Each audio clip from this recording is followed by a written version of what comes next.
पुस्तकं सगळं काही आहेत. पुस्तकं आपले मित्रही आहेत. पुस्तकं फ्रेंड, फिलॉसॉफर, गाईड तिन्ही सगळं. आहेत. अ, तर त्यामुळे पुस्तकं हा they are the best friends.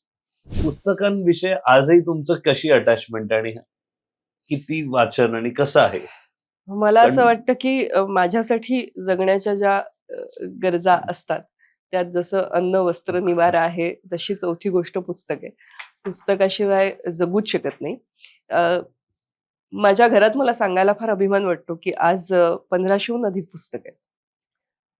Marathi, Sanskrit, Hindi, इंग्रजी चारही भाषांमधली. अ, आता ई-बुक्सचा ऑप्शन आलाय आपल्याकडे आता Kindleवरती कारण शेवटी जागेची कमतरता हा मुंबईतला तर मुंबई फार मोठा भाग आहे. त्यामुळे मला वाटतं ती पुस्तकं मी मोजत नाही, की जी माझ्याकडे ई-बुक स्वरूपामध्ये आहेत. त्यांचीही संख्या फार मोठी आहे. आता सुदैवाने असं झालंय, की आपल्याला Google आर्काइव्ह्ज सारखे अनेक असे प्लॅटफॉर्म्स आहेत, की जिथे आपल्याला खूप मोठ्या प्रमाणात पुस्तकांचा साठा मिळू शकतो. पण पुस्तकं माझा जीव की प्राण आहेत. त्यामुळे कधीही मोकळा वेळ मिळाला तर हातात पुस्तक असतं. आता ऑडिओ बुक्स आल्यापासून चालायला जायचं असेल तर ऑडिओ बुक ऐकत-ऐकत चालणं होतं. मुळातच मला वाटतं अक्षर ही गोष्ट, त्या अक्षर शब्दामध्येच त्याचा क्षर होणार नाही, अशा पद्धतीची आहेत ना. तर पुस्तकांची एवढी ओढ का?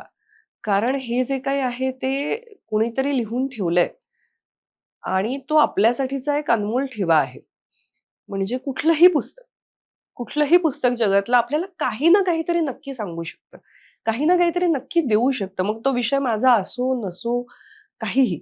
आणि काहीच नाही तर ते पुस्तक त्या माणसाच्या आणि त्या समाजाच्या मनात डोकावण्याचा एक रस्ता तरी नक्कीच असतो.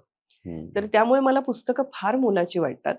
आणि पुस्तकं सगळं काही आहेत. पुस्तकं आपले मित्रही आहेत. पुस्तकं फ्रेंड, फिलॉसॉफर, गाईड तिन्ही सगळं. आहेत. अ, तर त्यामुळे पुस्तकं हा they are the best friends.